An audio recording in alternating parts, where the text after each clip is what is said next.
Hello বন্ধুরা, welcome to my channel. তো তোমরা সবাই কেমন আছো? আশা করছি তোমরা সবাই খুব ভালো আছো, আর আমিও ভালো আছি।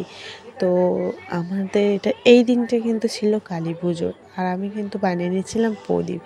দেখো, আমি কিন্তু দিনের দিনই প্রদীপটা বানিয়ে নিই, কারণ কাঁচা প্রদীপে তেলটা খুবই কম টানে আর অনেকক্ষণ জ্বলে প্রদীপটা, যার জন্য আমি দিনের দিনই বানিয়ে নিই। তো প্রদীপ বানানো কমপ্লিট করে আমি আলতা পরে নিয়েছিলাম, যেহেতু কালী পুজো ছিল। চতুর্দশী অমাবস্যা লাগার আগে আমি আলতা সিঁদুর সব পরে নিয়েছি, কারণ অমাবস্যাতে আলতা সিঁদুর পরতে নেই। তো এবার দুজন মিলে একটু বেরিয়ে পড়লাম। তো আমি একটা মন্দিরে একটু পুজো দিতে যাব। তো আমার যা ছিল পেছনে, এটা আমি ওকে বলছিলাম হাই করতে, তো ও বলছিল হাই। তো দেখো, আমি কিছু মিষ্টি কিনে নিলাম। এখানে কিন্তু প্রচুর সেল হয় মিষ্টি, আর আমাদের বারাসাতে এই মিষ্টির দোকানটা সব থেকে বিখ্যাত।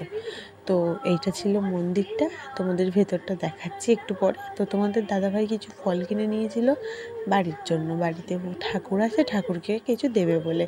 তো আমি এবার মন্দিরের ভেতরে চলে গেলাম। তো বলছিল আমি যাব না, তুমি যাও। তো আমি বললাম না, এসো, দুজনেই যাই।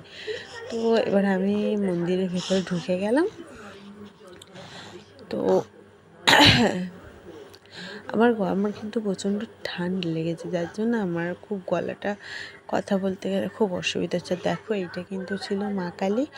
এটা কিন্তু প্রচণ্ড জাগ্রত ঠাকুর। এনার কাছে আজ পর্যন্ত যে যা মানসিক করে গেছে সবই পূরণ হয়েছে।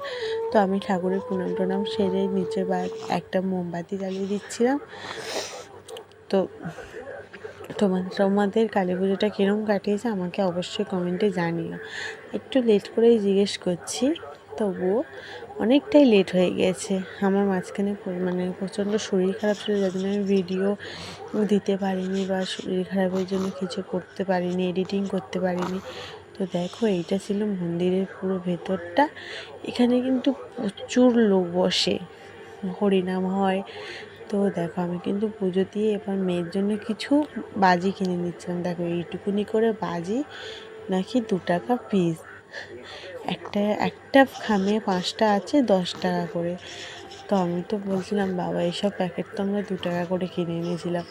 তো এবার সব কিছু সেরে একটু ফুচকা খেতে চলে গিয়েছিলাম, কারণ ফুচকা খাবো না বাইরে বেরিয়ে, এটা কি কোনো দিন হয়? তাই ফুচকা খেয়ে নিচ্ছিলাম। কিন্তু ফুচকাটা দারুণ করেছিল ফুচকাটা। আমার কিন্তু প্রচণ্ড ভালো লেগেছিলো ফুচকাটা। তো এবারে সন্ধেবেলায় আমি বাড়ি চলে এলাম। বাড়ি এসে প্রদীপগুলো জ্বালিয়ে নিচ্ছিলাম। 14 প্রদীপ দিতে হয়, তোমরা সবাই জানো। তো দেখো, 14 প্রদীপ আমি দিয়ে দিচ্ছিলাম। তো দেখো, আমার কিন্তু প্রচণ্ড, দেখছো প্রদীপটা কত সুন্দর জ্বলছে, তেলটাও কম নিচ্ছে। তো এবার আমি সব জায়গায় একে একে প্রদীপটা দিয়ে দেবো, 14 প্রদীপ। তো আমি সব জায়গায় প্রদীপগুলো একটা একটা করে দিয়ে দেবো। আর তোমাদের দাদাভাই ছিল আমাদের ক্যামেরাটা ধরে। তো দেখো, আমাদের এদিকটা প্রচণ্ড অন্ধকার, তো আমরা বাইরে একটা লাইট দিয়েছিলাম, তোমাদেরকে পরে সেটা দেখাচ্ছি। এটা ছিল আমাদের তুলসী মঞ্চ। তো তুলসী মঞ্চকে আগে দিয়ে দিলাম প্রদীপটা, দিয়ে এবার চারদিকে প্রদীপটা দেবো অনেক এবার আমি আরও মোমবাতি এনেছিলাম।